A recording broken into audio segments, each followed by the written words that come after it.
नमस्कार दोस्तों, स्वागत है आप सभी का अपने study platform R S academy 24 में। आज की वीडियो में हम देखेंगे हिस्ट्री की महत्वपूर्ण टॉपिक कांग्रेस सोशलिस्ट पार्टी से संबंधित महत्वपूर्ण प्रश्नों को।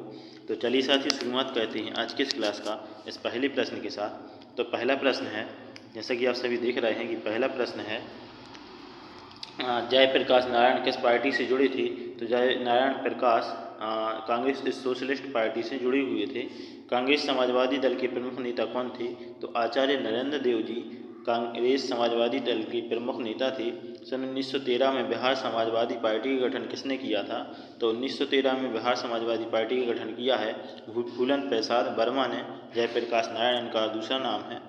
नेक्स्ट क्वेश्चन है, प्रथम अखिल भारतीय समाजवादी युवा कांग्रेस का सभापति कौन था। तो प्रथम अखिल भारतीय समाजवादी युवा कांग्रेस का सभापति जवाहरलाल नेहरू को बनाया गया था। नेक्स्ट क्वेश्चन है कि प्रथम अखिल भारतीय समाजवादी युवा कांग्रेस बैठक कहाँ पर संपन्न हुई थी। तो कलकत्ता में 27 दिसंबर 1928 ईस्वी को। नेक्स्ट क्वेश्चन है कि समाजवाद का समर्थक कौन था जो 1933 में ब्रिटिश शासन, देशी राज्यों, जमींदारवाद और पूंजीवाद को उखाड़ फेंकना चाहता था। तो जवाहरलाल नेहरू जी थे। नेक्स्ट क्वेश्चन है, वर्ष 1934 में कांग्रेस सोशलिस्ट पार्टी का गठन किसके द्वारा किया गया था। तो जयप्रकाश नारायण और आचार्य नरेंद्र देव द्वारा कांग्रेस सोशलिस्ट पार्टी का गठन 1934 में किया गया था। नेक्स्ट क्वेश्चन है कि कांग्रेस सोशलिस्ट पार्टी की पहली बैठक कहाँ पर हुई थी। तो पटना में मई 1934 ईस्वी में। नेक्स्ट क्वेश्चन है कि वर्ष 1934 में पटना में अखिल भारतीय कांग्रेस समाजवादी पार्टी का संयोजक कौन था। तो जयप्रकाश नारायण जी थे। नेक्स्ट क्वेश्चन है, बिहार सोशलिस्ट पार्टी के संस्थापक कौन थे। तो बिहार सोशलिस्ट पार्टी के संस्थापक हैं जयप्रकाश नारायण।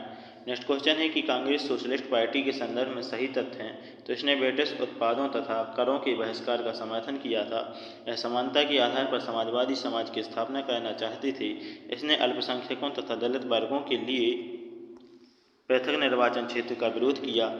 नेक्स्ट क्वेश्चन है कि बम्बई मैनिफेस्टो के बारे में सही तथ्य है। तो मई 1936 में बम्बई के 21 उद्योगपतियों ने बम्बई मैनिफेस्टो पर हस्ताक्षर किए। 1936 में हस्ताक्षरित बम्बई मैनिफेस्टो प्रत्यक्ष रूप से समाजवादी आदर्शों के प्रतिपादन का विरोधी था। इसको समस्त भारत के बृहद व्यापारिक समुदाय का सहयोग मिला था। नेक्स्ट क्वेश्चन हैं,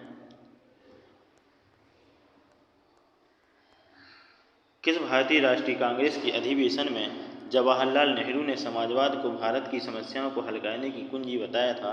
तो लखनऊ राष्ट्रीय कांग्रेस के अधिवेशन में जवाहरलाल नेहरू ने समाजवाद को भारत की समस्या को हल करने की कुंजी बताया है। भारत तथा विश्व की समस्याओं की हल की एकमात्र कुंजी समाजवाद में निहित है। यह प्रसिद्ध उक्ति है तो जवाहरलाल नेहरू जी की। नेक्स्ट क्वेश्चन है कि जवाहरलाल नेहरू को क्या कहा गया है। तो जवाहरलाल नेहरू को समाजवादी कहा गया है। नेहरू का किसमें विश्वास नहीं था। तो आर्थिक असमानता में नेहरू का विश्वास नहीं था। नेक्स्ट क्वेश्चन है, मैं एक समाजवादी और गणतंत्रवादी हूँ और मुझे राजाओं और राजकुमारों में विश्वास नहीं है। यह वक्तव्य किसने दिया था। तो जवाहरलाल नेहरू ने यह वक्तव्य दिया था कि मैं एक समाजवादी और गणतंत्रवादी हूँ, मुझे राजाओं और राजकुमारों में विश्वास नहीं है। किसे भारत में साम्यवाद का उच्चतम पुजारी कहा गया है। तो जवाहरलाल नेहरू को साम्यवाद का उच्चतम पुजारी कहा गया है। किस राज्य में साम्यवादी दलों ने संयुक्त रूप से भूपोटुम आंदोलन चलाया था। तो आंध्र प्रदेश ने।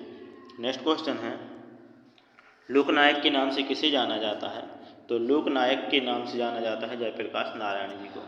नेक्स्ट क्वेश्चन है, जयप्रकाश दिवस कब मनाया गया था। तो अप्रैल 1946 में जयप्रकाश दिवस मनाया गया था। इसके बाद है प्रांतीय चुनाव से संबंधित कुछ महत्वपूर्ण प्रश्न, इन्हें भी देखते हैं। जो प्रांतीय चुनाव 1937 ईस्वी में हुए थे। प्रांतीय सरकारों का गठन किस अधिनियम के तहत किया गया था। तो 1935 के अधिनियम के तहत प्रांतीय सरकारों का गठन किया गया था। वर्ष 1935 के भारत सरकार अधिनियम के आधार पर प्रांतीय विधानमंडलों के चुनाव का संपन्न हुए थे। तो फरवरी 1937 में। नेक्स्ट क्वेश्चन है कि 1937 ईस्वी के चुनाव में कांग्रेस द्वारा बहुमत प्राप्त प्रांतों की संख्या कितनी थी। तो 5 प्रांतों में कांग्रेस को बहुमत प्राप्त था। वर्ष 1937 के चुनाव में कितने प्रांतों में कांग्रेस का मंत्रिमंडल बना था। तो 6 प्रांतों में कांग्रेस का मंत्रिमंडल बना था।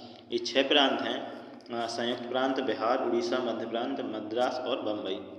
नेक्स्ट क्वेश्चन है कि 1937 ईस्वी के संपन्न विधानसभा चुनावों में इंडियन नेशनल कांग्रेस को किन प्रांतों में पूर्ण बहुमत नहीं मिला था। तो पंजाब, सिंध और बंगाल में पूर्ण बहुमत नहीं मिला था। नेक्स्ट क्वेश्चन है कि 1937 ईस्वी में प्रांतों में मंत्रिमंडल के निर्माण के उपरांत कांग्रेस का शासन कितने महीने चला था? तो 28 महीने कांग्रेस का शासन चला था। नेक्स्ट क्वेश्चन है, उन्हें भी देख लेते हैं कि अपनी किस कार्यकारिणी कमेटी में कांग्रेस ने भू स्वामित्व को समाप्त करने की नीति अपनाई थी? तो कार्यकारिणी कमेटी 1937 ईस्वी। संयुक्त प्रांत का प्रीमियर यानी प्रधानमंत्री 1937 ईस्वी में कौन बना था? तो गोविंद बल्लभ पंत। वह कौन सा प्रांत था जहां 1937 ईस्वी के आम निर्वाचन में भारतीय राष्ट्रीय कांग्रेस को पूर्ण बहुमत नहीं प्राप्त हुआ था? तो बम्बई, असम तथा पश्चिमोत्तर सीमा प्रांत। नेक्स्ट क्वेश्चन है कि 1937 ईस्वी के चुनाव के पश्चात यूपी में गठित मंत्रिमंडल में किसको वित्त विभाग सौंपा गया था? तो रफ़ी अहमद किदवई को वित्त विभाग सौंपा गया था। नेक्स्ट क्वेश्चन है कि बिहार में 1937 ईस्वी में गठित प्रथम भारतीय मंत्रिमंडल का नेतृत्व किसने किया था? तो मोहम्मद यूनुस ने। 1937 ईस्वी के चुनाव में संयुक्त प्रांत में कौन भारतीय महिला मंत्री बनी थी? तो विजय लक्ष्मी पंडित स्थानीय स्वशासन तथा स्वास्थ्य मंत्री बनाया गया था इनको, विजय लक्ष्मी पंडित को। नेक्स्ट क्वेश्चन है कि जापानी वस्तुओं का इस्तेमाल छोड़ने का प्रस्ताव राष्ट्रीय कांग्रेस ने किस वर्ष पारित किया था, जिसमें इसके लिए भारतीयों से अपील की गई थी? तो 1937 ईस्वी में जापान द्वारा चीन पर हमला करने के विरोध में। कांग्रेस प्रशासित प्रदेशों में मुस्लिमों की शिकायतों से संबंधित रिपोर्ट है तो पीरपुर रिपोर्ट है जो 1938 ईस्वी में आई है, शरीफ रिपोर्ट मार्च 1939 में, और Fazal Haq report Muslim sufferings under Congress rule दिसंबर 1939 ईस्वी। 1937 ईस्वी के चुनाव के पश्चात गठित सभी कांग्रेसी मंत्रिमंडलों ने 22 अक्टूबर 1939 ईस्वी को त्यागपत्र क्यों दिया? तो 22 अक्टूबर 1939 ईस्वी को कांग्रेस मंत्रिमंडल ने इस्तीफा दिया था क्योंकि द्वितीय विश्व युद्ध में ब्रिटेन द्वारा भारत को शामिल किए जाने के विरोध में। नेक्स्ट क्वेश्चन है कि 22 अक्टूबर 1939 ईस्वी को कांग्रेस नेतृत्व वाली मंत्रिमंडल के त्यागपत्र के फलस्वरूप 22 दिसंबर को मुस्लिम लीग ने किस रूप में मनाया था? तो डिलीवरेंस डे यानी कि मुक्ति दिवस के रूप में। मुस्लिम लीग ने किस दिन स्वतंत्रता दिवस मनाया था? तो 22 दिसंबर 1939 ईस्वी यानी शुक्रवार के दिन मुक्ति दिवस मनाया था। नेक्स्ट क्वेश्चन है कि 1937 से 39 ईस्वी के मध्य मद्रास में कांग्रेस मंत्रिमंडल का नेतृत्व किसने किया था? तो सी राजगोपालाचारी ने कांग्रेस मंत्रिमंडल का नेतृत्व किया था। नेक्स्ट क्वेश्चन है हरिपुरा अधिवेशन एवं त्रिपुरी संकट से। इन्हें भी देखते हैं कि भारतीय राष्ट्रीय कांग्रेस के हरिपुरा अधिवेशन 1938 ईस्वी की अध्यक्षता किसने की थी? तो SC बोस यानी सुभाष चंद्र बोस ने की थी। हरिपुरा जहां भारतीय राष्ट्रीय कांग्रेस का वार्षिक अधिवेशन 1938 ईस्वी में सुभाष चंद्र बोस का अध्यक्षता में हुआ था, वह किस राज्य में स्थित है? तो वह गुजरात राज्य में स्थित है। नेक्स्ट क्वेश्चन है किस समस्या पर 1938 ईस्वी में हुए कांग्रेस के हरिपुरा अधिवेशन में बहस के उपरांत प्रस्ताव पारित किया गया था? तो रियासतों में जन आंदोलन का समाधान करना। नेक्स्ट क्वेश्चन है कि 1938 ईस्वी में भारतीय राष्ट्रीय कांग्रेस द्वारा स्थापित राष्ट्रीय योजना समिति यानी नेशनल प्लानिंग कमेटी के अध्यक्ष कौन था? तो नेशनल प्लानिंग कमेटी के अध्यक्ष थे Jawaharlal Nehru ji. National planning committee यानी राष्ट्रीय आयोजन समिति का गठन किसने किया था? तो सुभाष चंद्र बोस ने 1938 ईस्वी में। नेक्स्ट क्वेश्चन है कि भारतीय राष्ट्रीय कांग्रेस की किस अधिवेशन में सुभाष चंद्र बोस दूसरी बार अध्यक्ष चुने गए थे? तो त्रिपुरी अधिवेशन के समय। भारतीय राष्ट्रीय कांग्रेस का त्रिपुरी सम्मेलन कब आयोजित हुआ था जिसमें नेताजी सुभाष चंद्र बोस कांग्रेस के अध्यक्ष मनोनीत किए गए थे? तो 1939 ईस्वी में त्रिपुरी अधिवेशन हुआ था जिसमें सुभाष चंद्र बोस कांग्रेस के अध्यक्ष बनाए गए थे। भारतीय राष्ट्रीय कांग्रेस के त्रिपुरी सम्मेलन में वर्ष 1939 ईस्वी में सुभाष चंद्र बोस को कांग्रेस का अध्यक्ष चुना गया था। यह त्रिपुरी कहाँ स्थित है? तो त्रिपुरी जबलपुर मध्य प्रदेश में स्थित है। नेक्स्ट क्वेश्चन है भारतीय राष्ट्रीय कांग्रेस के किस अधिवेशन में कांग्रेस अध्यक्ष के चुनाव में सुभाष चंद्र बोस ने पट्टाभी सीतारामैया को पराजित किया था? तो त्रिपुरी अधिवेशन 1939 ईस्वी में।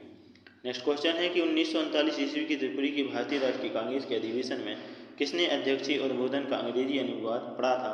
तो शरद चंद्र बोस ने। नेक्स्ट क्वेश्चन है कि सुभाष चंद्र बोस के त्यागपत्र यानी त्रिपुरी संकट के बाद किसे भारतीय राष्ट्रीय कांग्रेस का अध्यक्ष चुना गया था? तो राजेंद्र प्रसाद को भारतीय राष्ट्रीय कांग्रेस का अध्यक्ष चुना गया था। नेक्स्ट क्वेश्चन है कि कांग्रेस के त्रिपुरी अधिवेशन के पश्चात सुभाष चंद्र बोस और दक्षिणपंथी का समस्त झगड़ा किस प्रश्न पर केंद्रित हो गया था? तो यह प्रश्न था कि कांग्रेस कार्यकारिणी समिति के गठन के प्रश्न पर। नेक्स्ट क्वेश्चन है कि किस भारतीय राष्ट्रवादी नेता ने जर्मनी और ब्रिटेन के बीच युद्ध को ऐसे ईश्वर प्रदत्त अवसर के रूप में देखा जिससे भारतीयों का उस स्थिति का अपने हित में लाभ उठाने का मौका मिलता? तो यह था सुभाष चंद्र बोस। नेक्स्ट क्वेश्चन है फॉरवर्ड ब्लॉक से संबंधित। तो वर्ष 1939 में कांग्रेस को छोड़ने के पश्चात सुभाष चंद्र बोस ने किस दल की स्थापना की थी? तो फॉरवर्ड ब्लॉक की स्थापना की थी। फॉरवर्ड ब्लॉक के संस्थापक कौन थे? तो सुभाष चंद्र बोस जी। एस.सी. बोस ने फॉरवर्ड ब्लॉक की स्थापना कब की थी? तो फॉरवर्ड ब्लॉक की स्थापना की थी सुभाष चंद्र बोस ने 3 मई 1939 ईस्वी को।